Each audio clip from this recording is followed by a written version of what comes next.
जय हिंद पुलिस वाले। जय हिंद पुलिस वाले भाइयों। मैं धर्मेश कोहली गाज़ियाबाद से। ये जो आज बुलंदशहर में जो हम गए थे सब लोग, इसमें 41 के भी इंक्लूड है और 49,568 के भी इंक्लूड हैं भाई। तो हम लोग गए थे। बाकी कल आपको इन्फॉर्मेशन दे दी थी कि भैया 27 तारीख को हम लोग जा रहे हैं, जिनको आना है वो प्लीज़ आ जाइए। तो भाई आए थे 10-12 लोग आज। अच्छा लगा। कम से कम ये है कि स्टार्टिंग होने लगी मतलब। तो भाई निकला था मैं सुबह 5 बजे निकल गया था, मतलब अपने घर से 5 साढ़े 5 बजे निकला था, क्योंकि हार्डली 1.5-2 घंटे तो लगते हैं मुझे बुलंदशहर पहुंचने में। इस वजह से मैं 5:30 बजे के निकल गया था। क्योंकि जो वहाँ पे बुलंदशहर में परवेश भाई हैं, उनके थ्रू एक विधायक हैं प्रदीप चौधरी जी, उनसे ही मिलना था। और वहाँ के सांसद हैं बुलंदशहर में भोला सिंह जी, उनसे ही मिलना था। तो हम सोच रहे थे कि थोड़ा जल्दी चले जाएं, क्योंकि भाई ये दो भाई मुख्यमंत्री साहब आ रहे हैं तो बिज़ी तो होंगे ही, इसलिए सोचा हम थोड़ा जल्दी चले जाएंगे तो अच्छे से मुलाकात भी हो जाएगी, उनसे ही अपनी बात रखेंगे उनके सामने। तो निकल गया था मैं 5:30 बजे। जैसे ही मैं अपोजिट रोड पे गया, अपने घर के सामने ही है, मेरे अपोजिट रोड पे गया, NH-24 है मेरे घर के सामने ही, तो देखा वहाँ पे बैनर लग रहे हैं, पोस्टर लग रहे हैं कि योगी जी का स्वागत है, अभिनंदन है, इस तरीके से पोस्टर देखे मैंने। फिर देखा मैंने हर जगह PAC की मतलब बटालियन भी है, PAC की वैन भी खड़ी है, पुलिस वाले हैं हर जगह जगह। मैंने कहा इतनी सुबह तो कभी मैंने देखा नहीं पुलिस वाले। फिर पता नहीं अंदर से क्यूरियोसिटी जागा कि चल एक बार देख के आते हैं क्या है। तो गया मैं, पूछा मैंने, 1-2 कांस्टेबल भैया खड़े थे, पूछा पुलिस वालों से कि भाई यहाँ पे इतना भीड़ भड़का क्यों है, क्या बात है ऐसा। उन्होंने बोला योगी जी आए हुए हैं यहाँ पे। तो हमारे जैसे घर के सामने गंगा जल का एक वो है, वाटर प्लांट है, तो वहाँ पे कोई गेस्ट हाउस में रेस्ट कर रहे थे योगी जी, मतलब रात को ही आ गए थे। मुझे जानकारी नहीं थी इस बात की। तो मैंने कहा सर भाई, मुझे लगा अच्छा मौका है, एक बार ट्राई करके देख लेते हैं, क्या पता योगी जी से मुलाकात हो जाए। तो मैंने गया अंदर, तो मेन गेट पे खड़े थे वो दरोगा मैडम थी, सब इंस्पेक्टर थी। उनसे पूछा मैडम ऐसे ऐसे बात है, हमारी एक भर्ती का मैटर है और मुझे जो है योगी जी से मुलाकात करनी थी, क्या पॉसिबल है, मुलाकात हो सकती है। तो उन्होंने बोला कि बेटा ऐसे मुलाकात नहीं होगी, वो तो रेस्ट कर रहे हैं और इस टाइम सुबह सुबह आप आ गए हो, 5:30 बज रहे हैं, ऐसे थोड़ी मुलाकात हो जाएगी। तो मैं थोड़ा कामली पूछा, मैडम खुद रिक्वेस्ट की मैंने, थोड़ा मैम करवा दीजिए आप, अगर सुबह इतनी जल्दी है तो कोई बात नहीं, मैं थोड़ा लेट आ जाता हूँ, अगर हो पॉसिबल है तो मेरी मुलाकात करवा दीजिए, हम थोड़ा करियर का सवाल है हमारा। अब मैंने उनको ज्ञापन भी दिखाया है, कह रहे बेटा जो भी है ठीक है, आपके साथ जो भी हो रहा है मैं समझ रही हूँ, लेकिन बेटा मैं नहीं मिलवा सकती और मेरे हाथ में भी नहीं है। तो मैं देखा हाँ भाई इनकी ड्यूटी का सवाल है, नहीं अगर होता तो कुछ वैसे भी। तो उनसे पूछा मैंने कहा कोई प्रोग्राम वोग्राम में मिल सकते हैं क्या। कह रहे हाँ बेटा प्रोग्राम में मिल सकते हैं, आप प्रोग्राम में जाइए।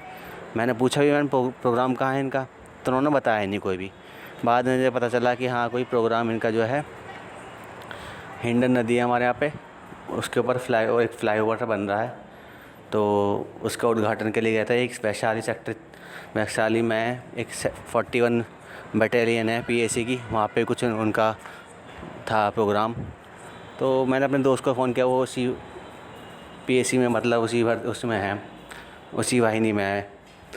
तो मैंने बात की, तो मैंने पूछा भाई कहाँ है तू, तो उसने बोला कि भाई मैं तो आगरा में हूँ। तो मैंने पूछा कि भाई ऐसे ऐसे प्रोग्राम है तेरी PAC वाहिनी में। उसने बोला हाँ है, लेकिन ऐसे मुलाकात नहीं हो सकती भाई, तुझे कोई स्ट्रॉन्ग लिंक चाहिएगा, ऐसे नहीं मुलाकात हो सकती। तो मैंने सोचा भाई देखो यहाँ पे गाज़ियाबाद में अकेला ही हूँ मैं, तो मैं यहाँ पे अकेला चक्कर काटने से बेटर है एक काम करता हूँ बुलंदशहर ही चला जाता हूँ। तो मैं सीधे बुलंदशहर आ गया, मैं 7 बजे तक आ गया था।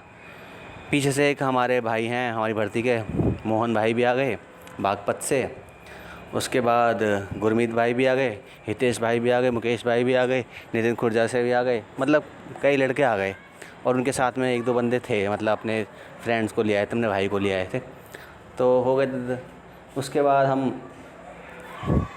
परवेश भाई को बुलाया, परवेश भाई आए तो उन्होंने हमें सीधे ले गए, उनके जो जानकार में नॉलेज में थे। पहले तो प्रदीप चौधरी जी के यहाँ गए, उनको ज्ञापन दिया। उसके बाद सांसद जी जो भोला सिंह है उनको दिया ज्ञापन। उन्होंने बोला कि बेटा ठीक है, हम जो है आपका जो मैटर है योगी जी के सामने रखेंगे और उनको बताएंगे ये मैटर है, और वो पूरी कोशिश करेंगे तो आपका जो है इस जो मैटर है सॉर्ट आउट हो जाए, मतलब इसमें कार्रवाई हो। तो थोड़ा लगा पॉजिटिविटी। बाकी देखते हैं भाई, जब तक काम नहीं होता तब तक तो पॉजिटिविटी रखनी पड़ेगी, उम्मीद रखनी पड़ेगी, हर किसी से आगे उम्मीद रखनी पड़ेगी, क्योंकि हमारे पास और कोई विकल्प भी नहीं है। तो उसके बाद पता चला कि हम फिर थोड़ा रेस्ट करने के लिए एक जगह बैठ गए। उसके बाद पता चला कि योगी जी मतलब गाज़ियाबाद से निकल चुके हैं अपने हेलीकॉप्टर में। फिर पता चला कि भाई वो जिस गांव में आ रहे थे, मेनली हम इसीलिए गए थे, हमारा जो टारगेट था, मेन टारगेट ये था कि वो एक छोटे से गांव में आ रहे थे, कस्बा है एक, मोहाना करके गांव है। उसमें जैसे आपने देखा हो नायक मूवी, अमरीश पुरी जाता है और पैदल निरीक्षण करता है गांव का, इस तरीके से उनका निरीक्षण था। तो हमें लग रहा था कि अगर ऐसा निरीक्षण है तो एक काम करते हैं, हम लोग 10-12 लोग हैं या खड़े हो जाएंगे बैनर लेके। हमारे पास जो बैनर क्या था, वो एक A4 शीट का प्रिंट आउट था, कलर प्रिंट आउट, जिसमें लिखा हुआ था चुपचाप बैठे हो कि सरकार थोड़ा वक्त निकालो हमारे वास्ते। उसमें योगी जी भी एक लड़का रोता हुआ है, तो वो कोटेशन बड़ा अच्छा है, तो इस वजह से हमने देखा कि वही लगा देंगे, मतलब अपने हाथ में रखेंगे, 10-12 लड़के रखेंगे, तो एक बार को योगी जी की नज़र पहुँचेगी तो खुद ही हमसे पूछेंगे। तो हमने सोचा कि ये काम कर लेंगे, लेकिन वही ना, किस्मत ख़राब थी। प्रोटोकॉल जो भी मुख्यमंत्री है इनका क्या हुआ भाई, इन्होंने जो वो दौरा कैंसिल कर दिया। वो मोहाना का जो उनका प्रोग्राम था उन्होंने कैंसिल कर दिया। बाद में पता चला तो ये मुख्यमंत्री साहब अब जो है नुमाइश लगती है इनके यहाँ पे, तो वो नुमाइश में जा रहे थे कि नुमाइश में बहुत बड़ा प्रोग्राम था, वो नुमाइश में आएंगे। हम पहुँच गए नुमाइश में, देखा बहुत भीड़ थी, मोस्टली स्टूडेंट, कुछ नहीं था, बस स्कूल के स्टूडेंट के अलावा कुछ भी। पता चला कि वहाँ पे जो है जो 12th में आए हैं या 10th में जो भी हैं, उनको टैबलेट मिल रहे हैं योगी सरकार की तरफ से। तो उसके लिए स्टूडेंट ही स्टूडेंट थे, स्कूल की भीड़ थी बहुत, हम भी लाइन लगा के लग गए जुगाड़ करके। अब हमारे साथ जो लड़के थे, कुछ तो आगे चले गए और कुछ को बाहर निकाल दिया। हाँ जी, तुम्हारे पास आई कार्ड नहीं, जिसके पास आई कार्ड नहीं है, पास नहीं है, वो बाहर जाओ। फिर एक DCO करके कोई पोस्ट की रैंक का था, उसकी गाड़ी वो उस पर लिखा था वैन पे DCO, और वो भाई बाहर निकला और वो अंदर हर बच्चों को लेने लगा अंदर, कहने लगा कोई नहीं, आम जनता को भी ले लो अंदर, कोई दिक्कत नहीं है, आने दो। हम भी जाने लगे, तो मेरे हाथ में फ़ाइल थी ज्ञापन की और पोस्टर की। उसने मुझे रोक लिया कि भाई आप नहीं जा सकते। अब जैसे मैं नहीं जा सकता, तो मेरे साथ में 2-3 बंदे और थे, उनको भी बाहर निकाल दिया। बाकी वो 1-2 बंदे थे, उनके पॉकेट में था, मोहन भाई के पॉकेट में था और छाया के पॉकेट में था। तो वो 41 की हैं, वो महिला बिहार थी, वो अंदर चली गई थी। उन्होंने, उनका कोई लिंक भी था, उनका कोई ब्रदर है, वो अंदर से ही उनको कांटेक्ट कर रहा था, कह रहे ऐसे आना, तो वो अंदर तक चली गई थी। लेकिन वही ना, किस्मत ख़राब, हम लोग तो बाहर हो गए। अब हम उनको कांटेक्ट कर रहे हैं कि कैसे करना है, गाइड कर रहे थे बाहर से ही। बाहर खड़े रहे हम लोग, हमें अंदर एंट्री नहीं थी, क्योंकि हमारे पास भी नहीं, उसके बाद हम स्टूडेंट भी नहीं। और उन्होंने बोला DCO साहब ने कि भाई देखो, यहाँ पे जनसभा तो हो नहीं रही, यहाँ तो टैबलेट और वो बांटे जा रहे हैं स्टूडेंट के लिए, यहाँ तो स्टूडेंट का प्रोग्राम है, आपके लिए प्रोग्राम नहीं है। अगर जनसभा करनी है तो आप एक काम करो, लखनऊ जाओ या गोरखपुर जाओ, वहीं आपकी सुनवाई होगी, और अकेले तो जाना नहीं। DCO साहब ने यही बोला कि अकेले नहीं मत जाना, अकेले तुम्हें कोई एंटरटेन नहीं करेगा, कभी दिखना चाहिए तुम कितने लोग पीड़ित हो। तो हमने कहा चलो ठीक है जी, DCO साहब ने इतना थोड़ा हमें गाइड किया है तो वो भी देखेंगे हम। क्योंकि भाई ये बात तो सत्य है कि जब तक संख्या बल नहीं दिखेगा तो कुछ होने का नहीं। क्योंकि भाई सरकार को भी दिखना चाहिए ना कितने लोग पीड़ित हैं, सरकार को भी दिखना चाहिए कितने लोग पीड़ित हैं। अब हम ओवर एज वाले ही जा रहे हैं मोस्टली, थोड़े और 1-2 बंदे आने लगे तो सोने पे सुहागा हो जाएगा, काम जल्दी हो जाएगा। तो भाई हम अपना, उस लड़की ने जो है अंदर जाके रोने लगी वो, और मुख्यमंत्री साहब भी भाई वो इतने चंट निकले कि भाई क्या बताऊँ। उनका PA साहब ने बताया, बोला कि भाई मुख्यमंत्री साहब जो अंदर नहीं आएंगे, वो तो जिला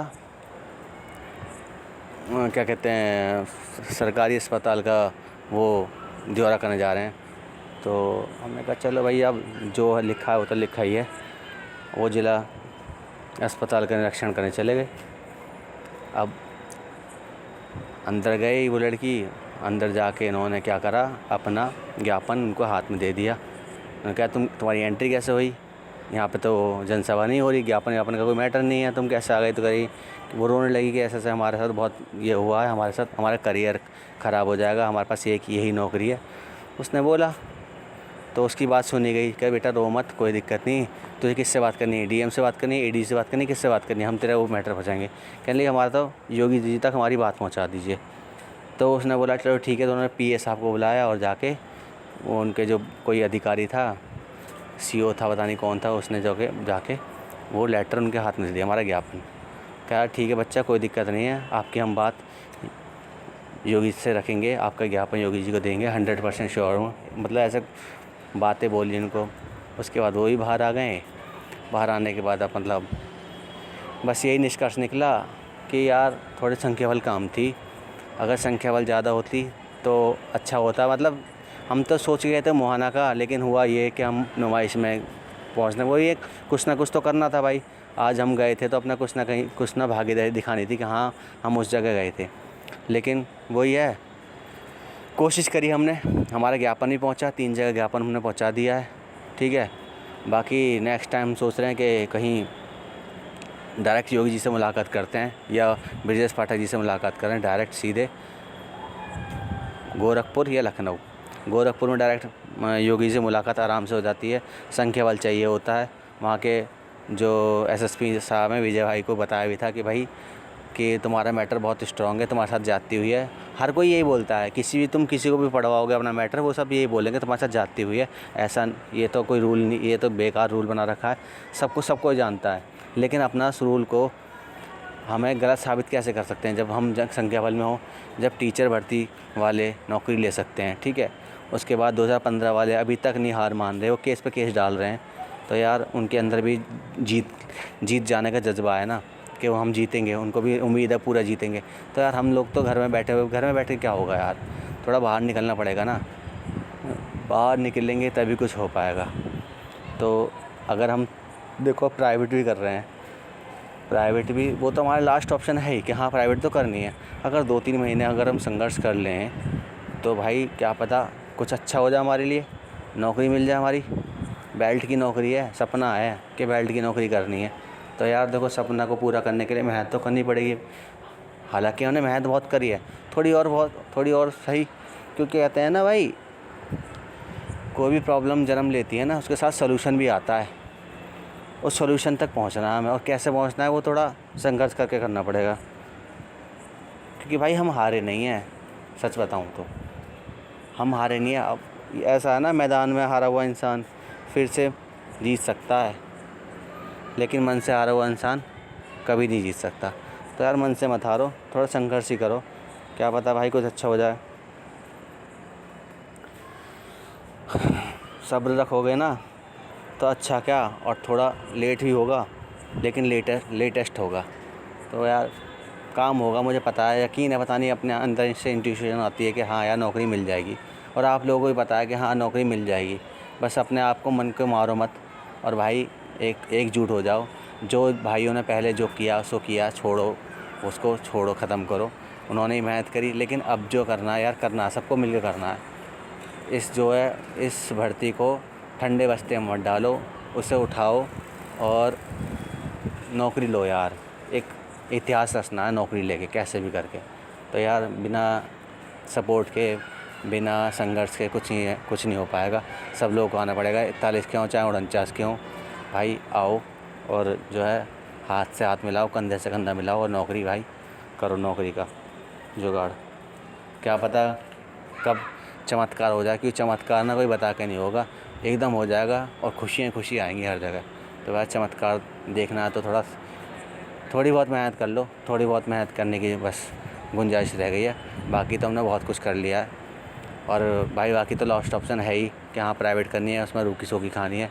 लेकिन अपना थोड़ा सपना साकार करना है तो भाई सामने आओ और खुद से लड़ो। सबको अपने लिए नौकरी करनी है, ठीक है। कोई दूसरा आके नहीं नौकरी करेगा तुम्हारे लिए, खुद ही करना पड़ेगा, तो खुद ही आगे आना पड़ेगा। तो भाई आगे आओ और एक दूसरे की अपनी मदद करो, ठीक है भाइयों।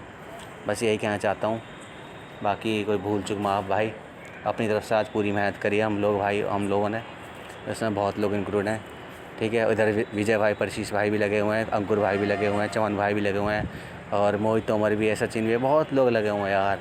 थोड़ा बस यही है यार, उनको उम्मीद है हाँ कि नौकरी लग जाएगी यार, इसलिए वो कर रहे हैं यार।